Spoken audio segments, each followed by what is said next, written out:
Hello, everyone. How's it going out there? My name's Meg Moonbeam, and welcome to another daily Astro show here on the Beyond Mystic and Meg Moonbeam YouTube and Rumble channels. Very happy to be here with you guys today, live, or whether you're watching the replay, and sharing today, Friday, April 26th, daily astrology, as well as the whole rest of the weekend going into Saturday and Sunday. So yeah, let me know how you're all doing out there or the comments below if you feel like it. We're now out of the full moon in Scorpio portal. Thank goodness, that was super, super intense. So I don't know about you guys, but I was expressing yesterday on the Daily Astro show. I wasn't feeling the full moon super intense the day of on Tuesday, but the last 2 days afterwards, I've been really, really feeling it. Been a little bit of a moody Scorpio over here because I'm a Scorpio sun, but I'm feeling a lot lighter today. So hope you're all doing well. Before we get into this weekend's astrology, just want to mention, as always, please remember to like, share, and subscribe to the Meg Moonbeam YouTube and Rumble channel, as well as the Beyond Mystic YouTube and Rumble channel.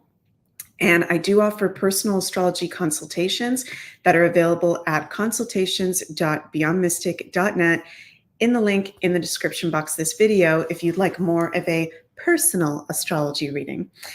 So yeah, how's it going, you guys? Soul Speak says, hi, Meg, what happened to the deep dive show yesterday on the Uranus algal transit? So yeah, sorry, you guys, I had to make a last minute cancellation. I had an important personal appointment come up, and we're going to be rescheduling that Astro Deep Dive show that I'm going to do on the Uranus algal transit. Ooh. It's going to be rescheduled to Thursday, May 2nd at 6 p.m. So that'll be coming up there. And yes, we've got some Mercury retrograde things going on, even though Mercury just went went direct. Regina, hi, Regina says, hi, everyone. How are we going to access the next astrology class today? So yeah, there was just a little bit of a technical hiccup on our back end, and everyone who is signed up for the astrology level 2 should have gotten an email in their email by now to receive the link for today's class. So everybody's been sent the link. So just check your email, Regina and Louise, and it should be there. And I will be going live for astrology level 2 right after this daily Astro show. So I'm very excited to see everyone there for a class today. So, okay, yeah, Leslie says, happy Mercury direct since yesterday. Yay, thank goodness, thank God. We are now in Mercury direct as of yesterday, but always, you guys, the days around Mercury going retrograde, Mercury going direct, there can still be a little bit of a funky town energy. I don't know why Spirit wants me to say funky town, but I'll say funky town. So yeah, even though Mercury is direct now, it's only the second day since Mercury's been direct. So there can still be a little bit of a funky vibe, but not as intense as the retrograde for sure. And going into this weekend, we can feel more and more in that Mercury direct transit of no longer feeling, confused or having headaches or having day-to-day issues or technical hiccups, miscommunications as much. So very happy that Mercury is now direct. Laura says, won't you take me to Funky Town? Yeah, that's one of my most favorite songs. So that's funny. I just felt to say that. So yeah, good news for you guys is this is not a really heavy weekend energetically, okay? Now we do have exact Mars-Neptune conjunction, which is going to be on Sunday, okay? But that's not like one of the worst things we can possibly have happen. I'm going to get into that. It is a overall pretty light energy as we go into this weekend. So I'm very happy to be able to report that to you guys. As I said at the beginning of this video, we are out of the full moon in Scorpio portal.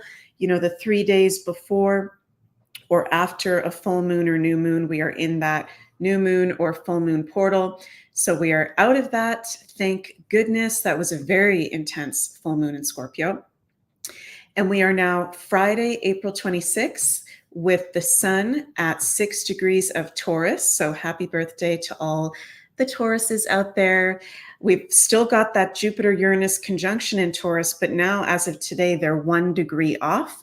So we are out of having the exact Jupiter-Uranus conjunctions. We had the really exact one last Saturday, and then we had almost exact yesterday, Thursday, and Wednesday. So they are now off of being exact, but we are really still in that influence where, you know, that Jupiter-Uranus conjunction for the whole collective is bringing us into the future age of Aquarius, helping us to move past stagnation and blocks that don't longer serve us in those Taurus-ruled areas of life, which is our values, you know, our material possessions, what we consider to be value, our comforts and stabilities in life, the financial system, all that fun stuff. So that's something that we will be working with and actually feeling the influence of for the whole next couple months, and I would say even rest of the year. And this is a great conjunction that we just had, you guys. So in astrology, when we have two outer planets in a conjunction in the same sign and degree, which we've just had this past week, that is a great conjunction. And it brings very big shifts in the collective, right? So, you know, Taurus rules Mother Earth, nature, as I said, the financial system, our values. So we're going to see over the next few months and over the rest of the year, us actually moving into that future age of Aquarius that we've been waiting for, right? So yeah, we've got Mercury direct. We're no longer in that Mercury retrograde. And I really like, as we're going into the weekend right now, as I'm filming this video, the moon is at 7 degrees of Sagittarius, one of the lighter signs in astrology. So we've got a really light and bright and happy, optimistic moon in Sagittarius. Today, Friday, April 26th, and also tomorrow, Saturday, April 27th. And Sagittarius, you guys, is the sign in astrology that rules optimism and expansion, and it's very lucky. It's the only planet that is only ruled by Jupiter, the great benefic, lucky ducky planet, divine protector. So having the moon in Sagittarius is a very positive influence. We've just come out of that very full, very intense full moon in Scorpio, and we're feeling lighter. We're feeling like we're open to expansion. I would say this is a good weekend to get out of the house and do something fun and social. Do something that lightens the vibe. You know, also with the, Nancy says, yay, Sages. Yes. Also very good for the Sages when we've got the moon in Sagittarius. And, you know, with the sun being in Taurus, which Taurus rules the enjoyments and pleasures of life, taking it easy, not stressing out. With the moon in Sagittarius, this is a really nice combination to have just like an enjoyable, chilled out weekend. You know, whether you want to stay at home, whether that's what brings you lightness or enjoyment, or you want to go out as well. So nothing too overly heavy. On Sunday, moon does move into Capricorn, okay, which is the moon's detriment position. The moon doesn't really like to be in Capricorn. So emotionally, we can be feeling, as we go into Sunday, a little bit more serious, a little bit more stern, a little bit more aware of, you know, practical things that we need to get done and responsibilities. Friday and Saturday is definitely more of a fun energy. And also, Friday and Saturday, yeah, more of a fun energy. And then also on Sunday, April 28th, we've got exact Mars conjunct Neptune. So this is really, really interesting, you guys. Mars conjunct Neptune at 28 degrees of Pisces. And this is our last planetary conjunction involving Neptune and Pisces for the whole rest of our lives. Okay. And I know that may sound very Scorpio intense for me to say. Let me backtrack and explain exactly what this means. So, you know, we've been having Neptune in Pisces since 2013, and Neptune will be in Pisces until early 2026. It's been a long transit of having Neptune in his home sign, in his rulership, and Neptune actually being the strongest outer planet, the strongest influence, really. Which, what does Neptune rule? Neptune rules spirituality, the other side, things that take us out of our body, also creativity and compassion. And as I said, things that take us out of our body and into its shadow side, you know, being ungrounded, drugs, alcohol, social media, illusions, lies, and deceptions. So since 2013, the light side of Neptune in Pisces is we've been having so many people spiritually and in their higher self-consciousness awaken. But the dark side is there's been mass illusions. It can feel very grounded and unstable. In our body, we can have issues staying grounded. We've had, you know, addiction to social media, all that kind of thing. So we've been in that Neptune and Pisces transit, and Neptune is at 28 degrees. He's almost at the end of being in that transit. And conjunct Mars, as I said, this is the last conjunction of Neptune in his home sign of Pisces with another planet for the whole rest of our lives, unless we live over like 200 years old. Okay, because Neptune, after he leaves Pisces and goes into Aries, will take over 180 years to do his zodiac revolution through all the signs. So this is quite a Piscean influence that we can be feeling for the whole weekend, but particularly on Sunday when it's going to be exact. And Mars in astrology is the planet that rules energy, life force, our masculine side. So he is energizing the influence of Pisces. We can be very aware of the Pisces areas of life Sunday, even throughout the whole weekend, which is, you know, our spiritual connection, our creative outlooks, illusions, lies, fantasies in our life. And this Mars-Neptune conjunction is happening at 28 degrees, which is a Cancer degree. Cancer as well as Pisces are two of the water signs. So they're very spiritual and emotional and creative.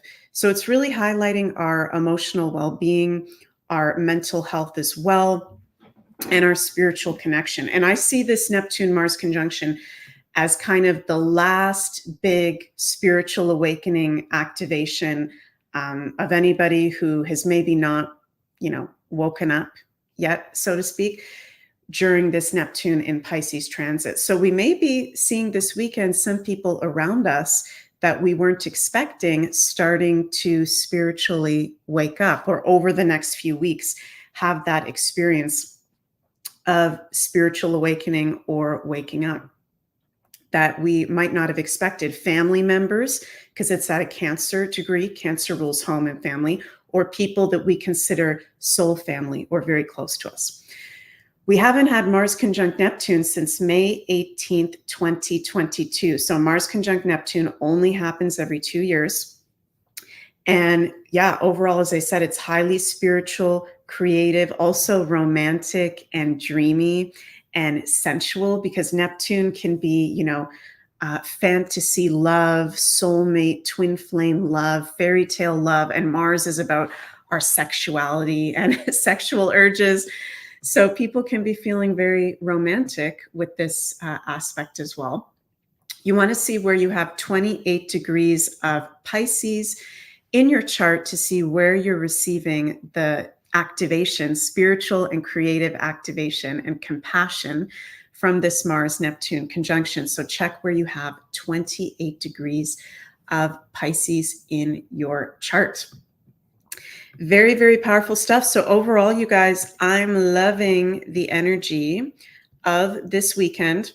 Another thing I would just say to watch out for with that Mars-Neptune conjunction is if you are someone that has had issues with, you know, substances, drugs, alcohol, escapism, just, you know, doing some extra self-care, because there can be a little bit more of a propensity for that. having Mars conjunct Neptune in his home sign of Pisces. So I would, not do like escapism into drugs or alcohol with this aspect, because it could like totally take you out of your body and really mess up your energy, so to speak. So not saying all those things are necessarily bad, but just a very intense thing to be doing with that aspect already. When we've got a Mars-Neptune conjunction, we don't need to be doing something, to get us high, to get us ungrounded. We are already feeling more floaty and actually doing things that are grounded, spending time in nature, eating really nutritious food, doing stretching or body exercises are actually important remedies for when we've got that influence. So we can be really feeling our intuitive, creative side, even our daydreamy fantasy side, even more with that conjunction. So let me know if you guys are already feeling it. And yeah, I'm seeing some more comments in the live chat, people asking about the astrology level 2 for today. Soul Speak says, Meg, please check on that email for link. At least 2 of us here still haven't received it. Okay, so if you still haven't received the link, because it has been sent to everyone, please go to beyondmystic.net to the tech support tab and send an email, and we will get back to you right away. But everybody should have received that. So check your main inbox or your spam inbox. Okay, you guys. And yeah, for those of you who don't know, I am hosting Astrology Level 2 on the Beyond Mystic Academy from now all the way until the end of June. I'm doing live classes every Friday at 1 p.m. Eastern. And in this astrology course, we're learning about the aspects, the degrees, asteroids, advanced interpretations, and more. And I'm so excited to be doing this class. So yeah, if you'd like to sign up or learn more about that, click the link in the description below. And as always, you guys, please remember to like, share, and subscribe to the Meg Moonbeam YouTube and Rumble channel, as well as the Beyond Mystic YouTube and Rumble channel. And my personal consultations, if you'd like to have more of a personal reading with me, are available over at consultations.beyondmystic.net. So I love you guys so, so much. I'm sending so much cosmic love your way, and see you soon. Mwah. Bye.